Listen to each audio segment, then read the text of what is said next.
Have you ever felt like your life is no longer your own, as if every decision you make now depends on what your children want from you? It's a feeling more and more older adults quietly carry. You love your children, of course.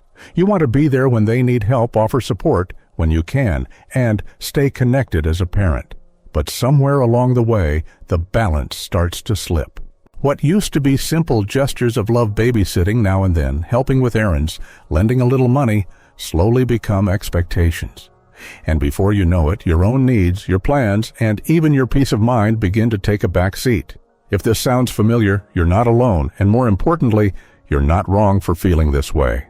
In fact, learning how to set limits, protect your independence, and still remain a caring parent is one of the most empowering things you can do as you age. In this video, we're going to talk about 6 powerful ways to make sure your later years are lived on your own terms, without guilt, without resentment, and without losing the deep connections that still matter most. Stay with me until the end, because what we'll cover could not only help you reclaim your time, it might just help you strengthen your relationships in the process. Let's begin with the first and perhaps most powerful step: learning to set healthy, respectful boundaries with your adult children. This might feel unfamiliar, maybe even uncomfortable, especially if you've spent most of your life saying yes before you've had a chance to consider your own needs. But boundaries are not barriers.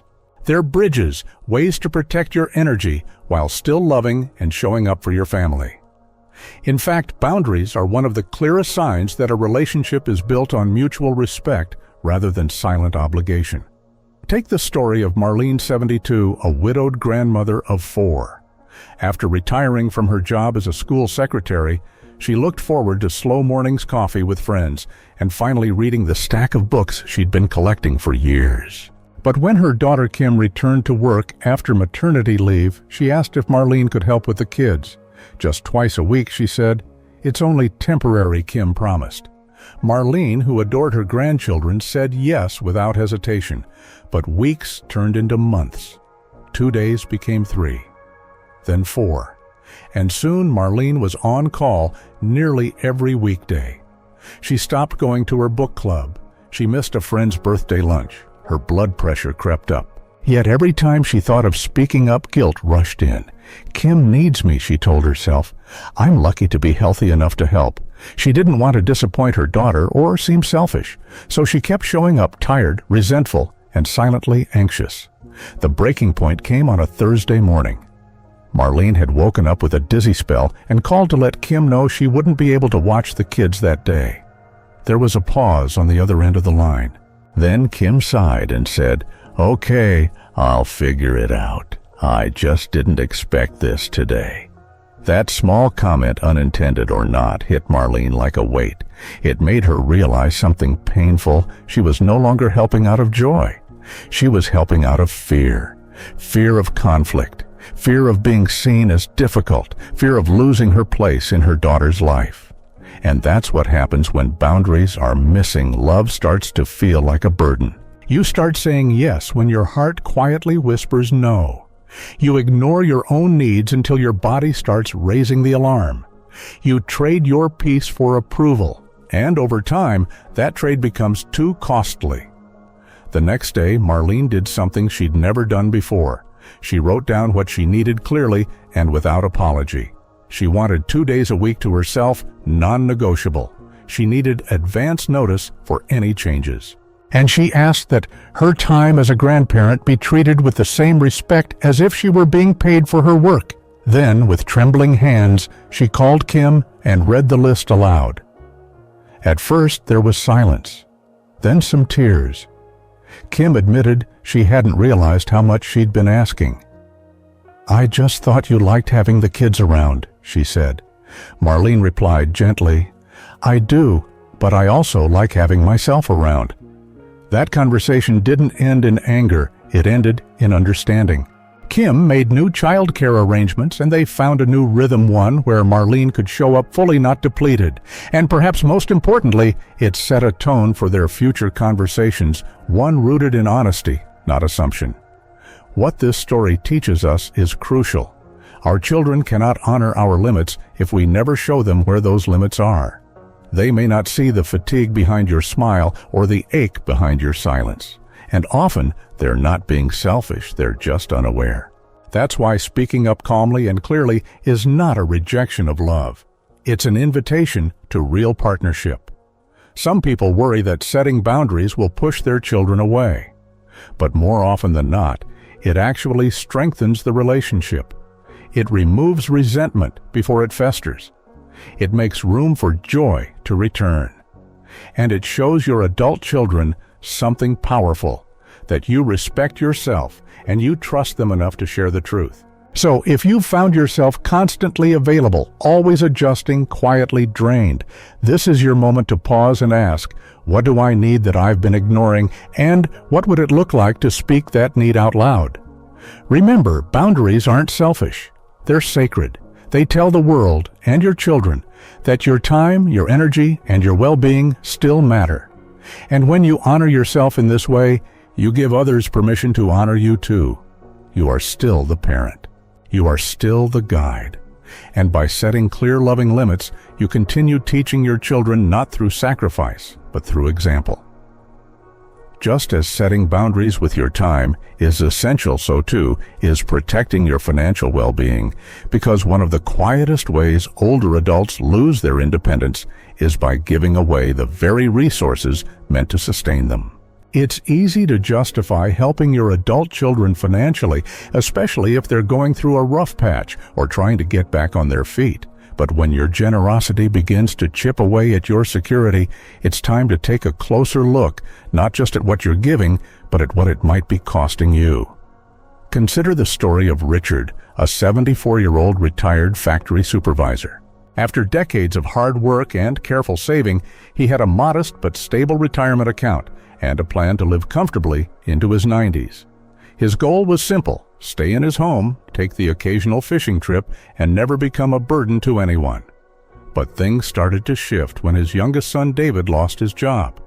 At first, Richard offered to help with rent just for a month. Then came help with car payments, then groceries, then a credit card bill. David always promised to pay it back, but the money never returned. "It's just until I'm back on my feet," David would say. "Thanks, Dad. I'll figure it out soon." But soon stretched into 2 years. Richard, not wanting to see his son struggle, kept dipping into his savings. Each withdrawal seemed small at the time, but over time, those withdrawals added up more than $38,000 gone. Then came a sudden medical emergency of his own. Richard was diagnosed with a heart condition that required several unexpected procedures and a costly new medication regimen.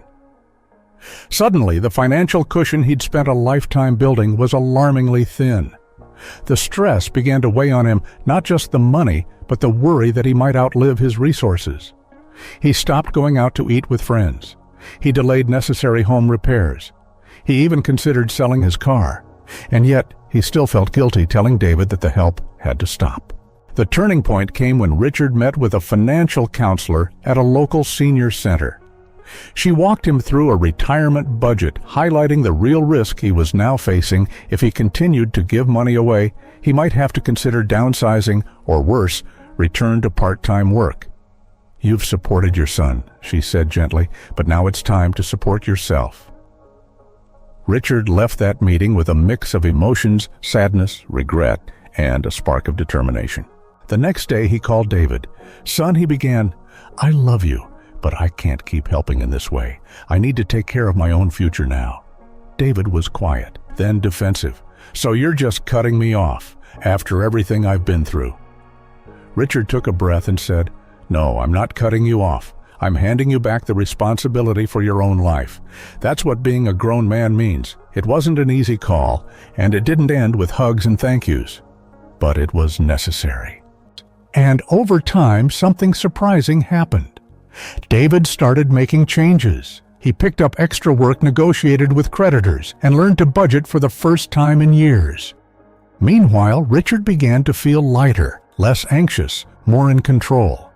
He revisited his retirement plan and found peace in knowing he could still afford the life he'd hoped for. The truth is, financial support feels like love in the moment. But if it jeopardizes your well-being, it can quietly become a trap for both you and your child.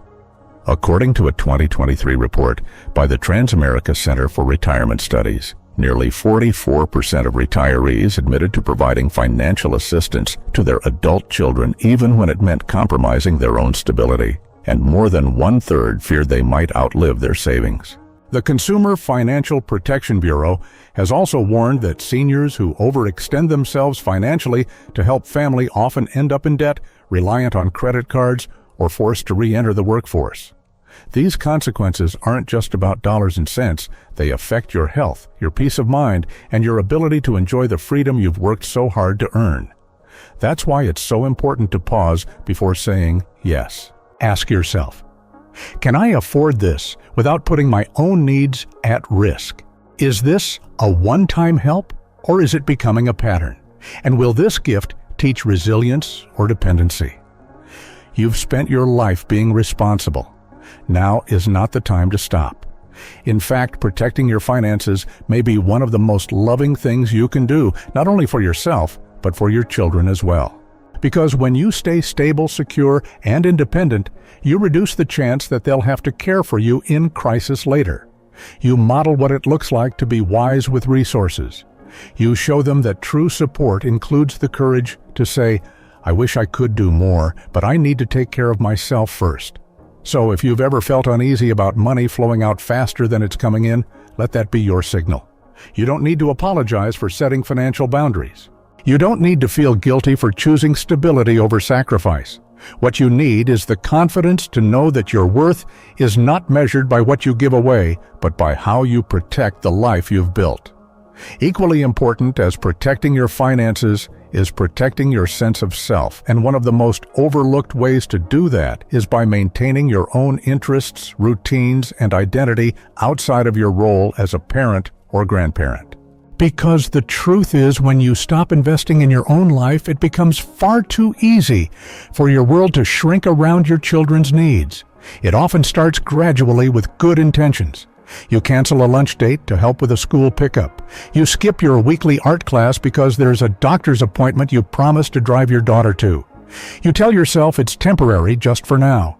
But just for now has a way of becoming the new normal, and in the process, you begin to fade from your own life. Let me tell you about Gloria, 76, a retired librarian with a deep love for gardening and watercolor painting. For decades, those were her joy, the quiet places where she felt most alive. After her son and his wife moved across town and welcomed their first child, they began leaning on her for help. At first, Gloria was thrilled to be part of her grandson's early years. She rearranged her schedule without hesitation. She told her book club she'd take a break. She skipped a gardening group meeting here, an art supply store trip there. It's only for a little while, she reminded herself. But weeks turned into months, and before long, Gloria couldn't remember the last time she held a paintbrush or planted a flower. Her days revolved around naps, feedings, and pickups. Her hobbies, once life-giving, became dusty memories in the back of a closet. The change was so subtle she barely noticed it, but others did. Her neighbor Janice used to see Gloria out in her flower beds every morning. Now the garden was overgrown. "You okay?" Janice asked gently one day. Gloria smiled and said yes, but inside she felt a strange emptiness she couldn't quite name. It wasn't depression exactly, it was disconnection. It was the quiet ache of watching your own life drift out of focus. One afternoon, as she stood at the sink washing bottles, she caught a glimpse of herself in the reflection. Her hair tied up, her hands wrinkled and tired, her favorite apron pushed to the back of the drawer. She whispered to herself, "Where did I go?" That moment marked the beginning of her return, not out of anger or rebellion, but from a deep, aching need to feel like herself again. Gloria sat down with her son and daughter-in-law, and with warmth and honesty shared how much she loved being part of her grandson's life, but also how much she missed her own. "I haven't painted in nearly a year," she told them, "and I'm forgetting what brings me joy." To her surprise, they were understanding. They'd never meant to take over her time. They just assumed she'd say no if she didn't want to help. That conversation opened a door not just for change, but for a renewed sense of balance. Gloria began setting aside 2 days a week just for herself. She returned to her art group, She started pulling weeds and planting tulips again, and something amazing happened. She smiled more. She had more energy. Her stories became richer, her presence more grounded. Her son even commented, "Mom, you seem more like you lately." The truth is, your children might not realize how much you're sacrificing until you speak up. They may see you as reliable, loving, always there, but they might not see what you're putting on hold to be that person. And if you don't remind them, they'll never know. Keeping your own interests alive isn't selfish. It's vital. It sends a message to everyone around you, including yourself. I am still here. I still matter. My passions didn't expire when I became a grandparent. In fact, those passions are what make you vibrant, engaged, and emotionally healthy. Research shows that older adults who maintain hobbies, social ties, and personal projects enjoy better cognitive function, reduced risk of depression, and a greater sense of life satisfaction. And beyond the science, there's something deeply human about staying connected to what lights you up. You deserve to be more than a background character in someone else's story. You've earned the right to be the main character in your own. So if you have been putting yourself on the shelf just for a little while, ask yourself, when was the last time I did something purely for me? What did I once love that I've set aside? And what small step can I take this week to bring that part of me back to life? Reclaiming your time and interests doesn't mean abandoning your family. It means showing up for them with a full heart, not an empty one. It means modeling to your children and grandchildren what it looks like to age with joy, autonomy, and dignity. And it means giving yourself the precious gift of being fully, unapologetically alive.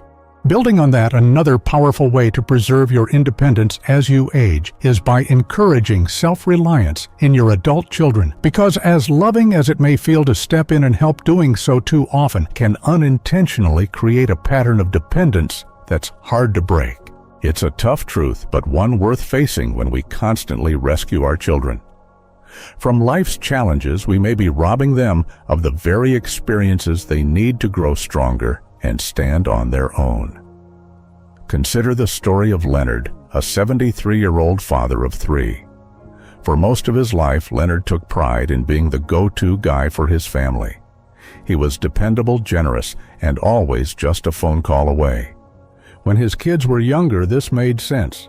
But as they entered adulthood, the dynamic never quite shifted. His oldest daughter called whenever her rent was due and her paycheck fell short.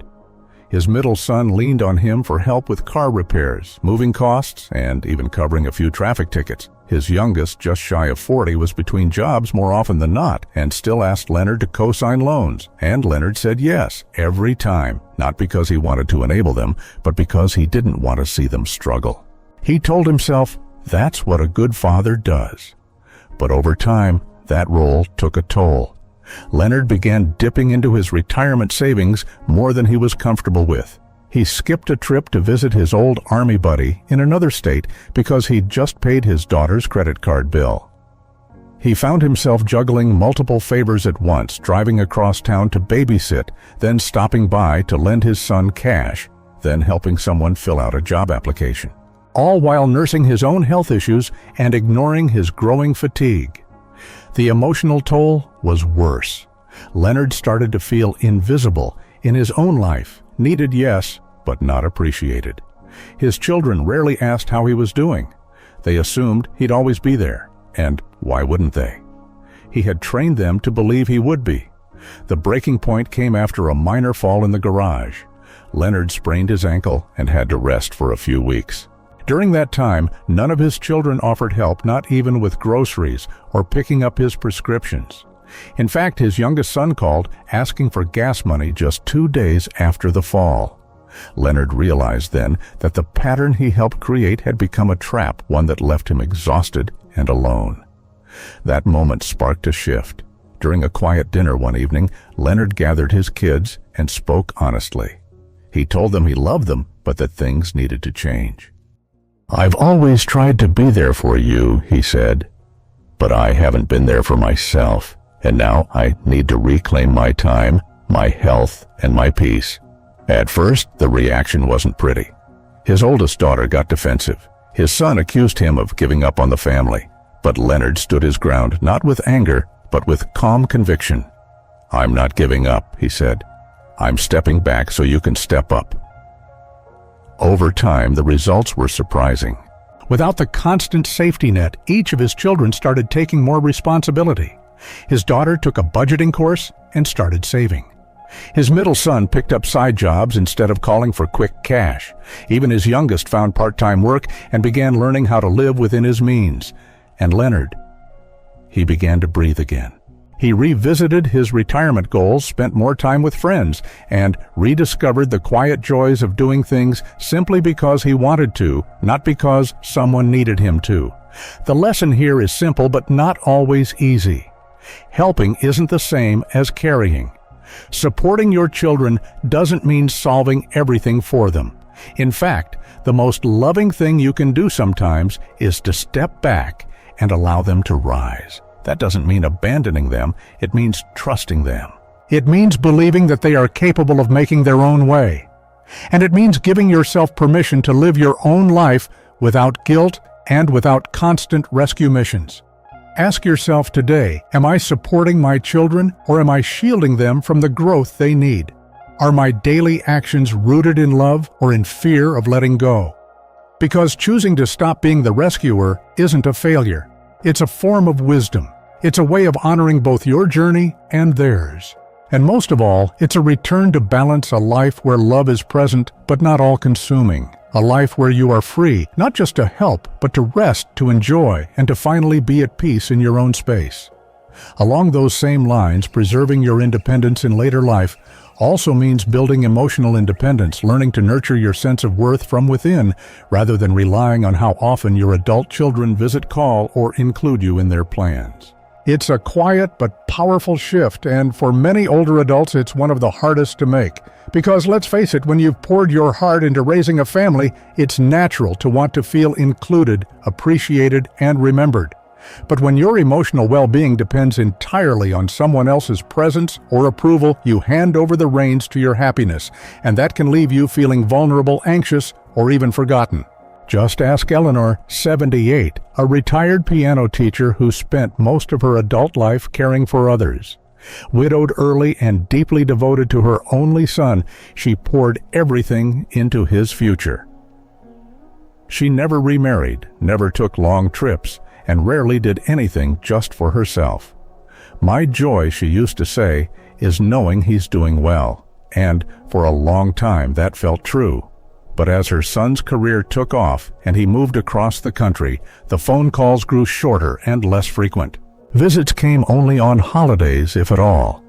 Eleanor tried to stay upbeat, but inside she felt the sting of distance growing sharper. Each missed call felt like a personal rejection. Each quiet weekend reminded her how alone she really was. She'd wait by the phone on Sundays, telling herself, he's probably just busy, while feeling a quiet ache that grew heavier with time.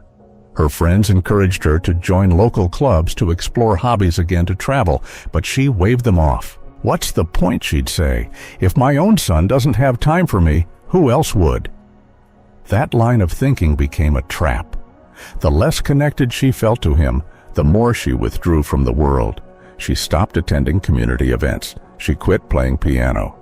Her days became a quiet routine of waiting, wondering, and worrying, until one afternoon, her neighbor, a retired nurse named Carol, knocked on her door with a simple invitation.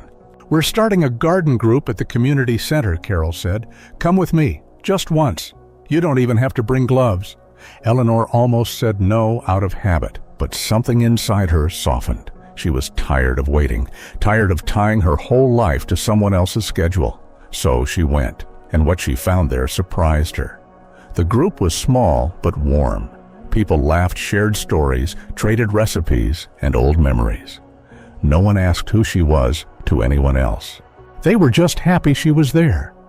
That one visit turned into a weekly ritual. Gardening led to afternoon teas. Teas led to music nights. Someone found out she played piano and begged her to teach again. Slowly, the color came back into her life without a single change in her son's behavior. In fact, the less Eleanor waited for his call, the more she rediscovered her own joy. And strangely enough, that shift changed the way she showed up when he did call. Instead of sounding disappointed or desperate, she sounded full-grounded curious. Their conversations became more relaxed. Her son even commented, "Mom, you sound different lately in a good way." Eleanor smiled. She had stopped waiting to be someone's priority and started making herself her own.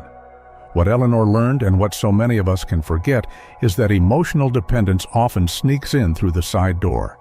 It doesn't look like neediness at first. It looks like love. It feels like devotion. But over time, it begins to hollow you out. Because if your peace depends entirely on someone else's actions, you're always at the mercy of their choices. True freedom, especially in this season of life, comes when you build your joy from the inside out. That might mean joining a book club, returning to church, learning a new skill, or simply spending time in nature. It might mean writing poetry, mentoring younger adults, or finally taking that train trip you've always dreamed about. Whatever it is, let it be yours. Let it be a place where your identity isn't tied to a phone call or a holiday visit. Let it be a reminder that you still have something to say, something to give, and something to enjoy. And most importantly, let it give you peace. Because when you cultivate your own happiness, you don't just feel stronger, you become stronger. You become more present, more confident, and more emotionally generous. Not because someone remembered you, but because you remembered yourself. So if you've been measuring your value by how often your children call or how much they include you in their lives, take a step back. Ask yourself, what am I doing to feed my spirit?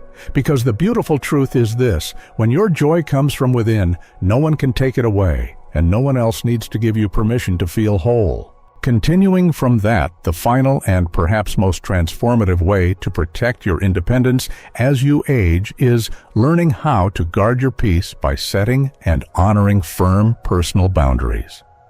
At this stage of life, your time, your energy, and your emotional bandwidth are precious. You've earned the right to rest, to choose to say no without guilt. And yet so many older adults find themselves pulled back into habits of overgiving, often out of fear habit or the quiet belief that saying no will disappoint the people they love. But here's the truth: just because you're capable doesn't mean you're obligated. And peace isn't something that arrives by accident, it's something you protect on purpose. Take the story of Dolores, 79, a retired nurse and mother of 4. For most of her adult life, Dolores was the rock of her family, the one who organized the holidays, helped with home repairs, loaned money in emergencies, and offered childcare at a moment's notice. Her children called her Supermom, and in many ways she lived up to the name. But behind the scenes, Dolores was tired, really tired. Her body ached more with each passing year. Her mind felt cluttered and restless. She couldn't remember the last time she had a quiet afternoon to herself. But she didn't complain. She feared that saying no would make her seem ungrateful or selfish. "They depend on me," she'd whisper to herself as she rearranged her schedule for the 3rd time in a week. Then, one winter, Dolores ended up in the emergency room with dangerously high blood pressure. Her doctor asked about her stress levels, and she finally admitted the truth. "I feel like I'm living for everyone else." That moment cracked something open. While recovering at home, she began to reflect not just on her health, but on how much of her life had been spent tending to others while neglecting herself.